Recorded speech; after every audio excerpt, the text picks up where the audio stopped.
It starts quietly, a single thought, a small what if that lands in your mind and refuses to leave. You try to brush it off, but it circles back, louder this time, until suddenly your own head doesn't feel like home anymore.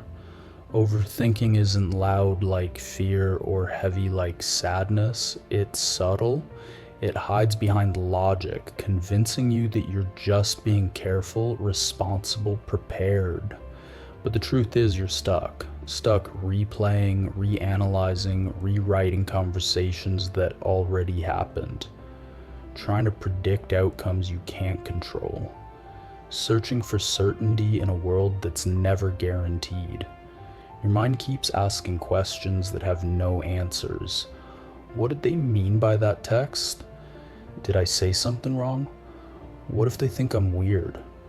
What if I fail again?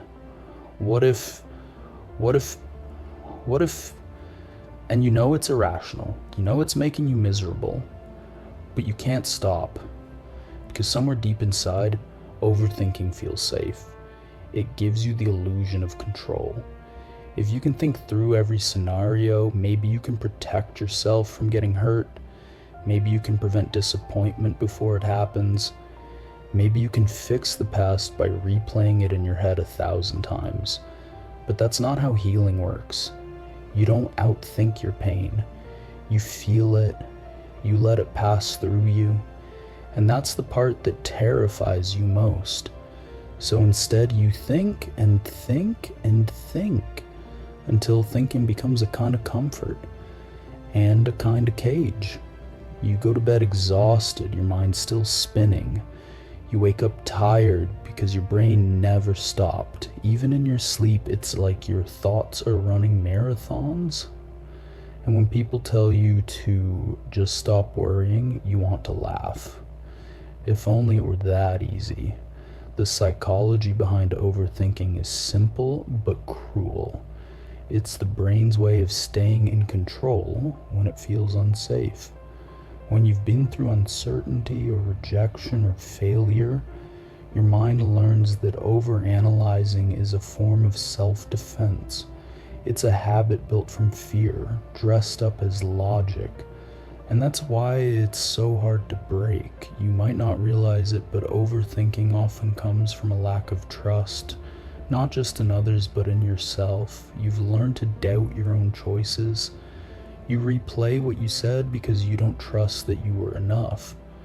You predict every possible outcome because you don't trust that you'll handle it when it comes. You try to find the perfect answer because you're afraid of being the wrong one. It's a constant war between your heart and your head. Your heart says go.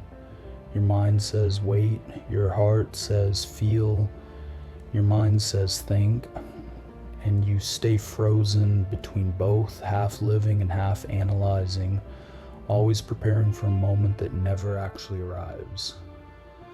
Sometimes overthinking doesn't look like panic, it looks like procrastination.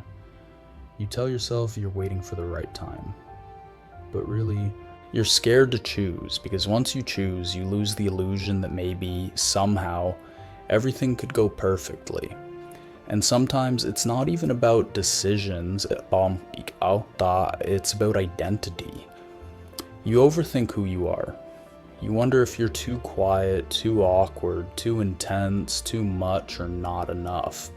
You try to be the version of yourself you think people will like. But every mask you wear only makes you feel more distant from who you really are. And maybe this started long before you noticed. Maybe as a child you were taught that mistakes were dangerous, that love could be taken away when you failed, that peace only existed when everything was under control. So you learned to live in your head, to double check every word, every action, every emotion, hoping that perfection might keep you safe. But safety built on fear is never peace. It's just silence. There's a point where thinking turns into suffering, where self-reflection becomes self-torture, and you won't even notice when it happens because the line between awareness and obsession is paper thin. You start believing every thought deserves attention, that every feeling must be analyzed, that every problem must be solved right now. But your mind isn't a puzzle to be completed, it's a landscape to be walked through slowly. What no one tells you is that peace isn't found in solving every thought. It's found in letting some thoughts go unanswered. Because not every question deserves your attention. Not every fear is worth feeding. And not every what if needs to be explored. Your mind will try to convince you that letting go means not caring. But it's the opposite. Letting go means you care about your peace more than your perfection. It means you finally stop trying to control everything and trust yourself enough to handle whatever comes next. Sometimes the hardest thing you can do is nothing. Not react, not chase explanations, not replay what you could have said differently. Just breathe. Because silence isn't the enemy. It's the space where clarity grows. You'll start to notice small things again. The way sunlight hits your hands, the quiet sound of your breath, the moments that don't need to be understood to be beautiful. You begin to see that life isn't something to figure out, it's something to experience. And there's a freedom that lives on the other side of uncertainty. It's quiet but powerful. It doesn't come from knowing what will happen. It comes from knowing that no matter what happens, you'll be okay. So start small. Pause when your thoughts spiral. Ask yourself, is this thought helping me heal or keeping me stuck? You'll realize most of your pain isn't from what happened. It's from how often you relive it.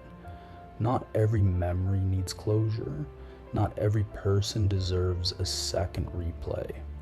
Sometimes closure is realizing you deserve peace even without answers. And when you finally stop searching for certainty, you make room for calm. You start trusting your intuition again. You start living instead of calculating. You start breathing without waiting for something to go wrong. That's how you take your power back, not by winning every argument in your head, but by deciding that you don't need to keep having them. Not by finding every answer, but by realizing you don't need them all. Because the truth is, your mind isn't broken. It is just tired of carrying what it was never meant to control. And when you learn to rest, to let thoughts come and go without chasing them, you rediscover the quiet beneath the noise. Maybe that's what peace really is. Not an empty mind, but a gentle one. A mind that knows the difference between thinking and worrying. A mind that can sit in the unknown and still feel safe. You'll still overthink sometimes. That's okay. Healing isn't about never falling back. It's about noticing sooner and choosing softer thoughts. It's about remembering that you don't need to solve life to live it. So the next time your mind begins to race, pause. Feel the ground under your feet. Notice your breath and whisper to yourself, I don't need to know everything right now, because peace doesn't come from control, it comes from trust. And the moment you begin to trust yourself again, the noise begins to fade.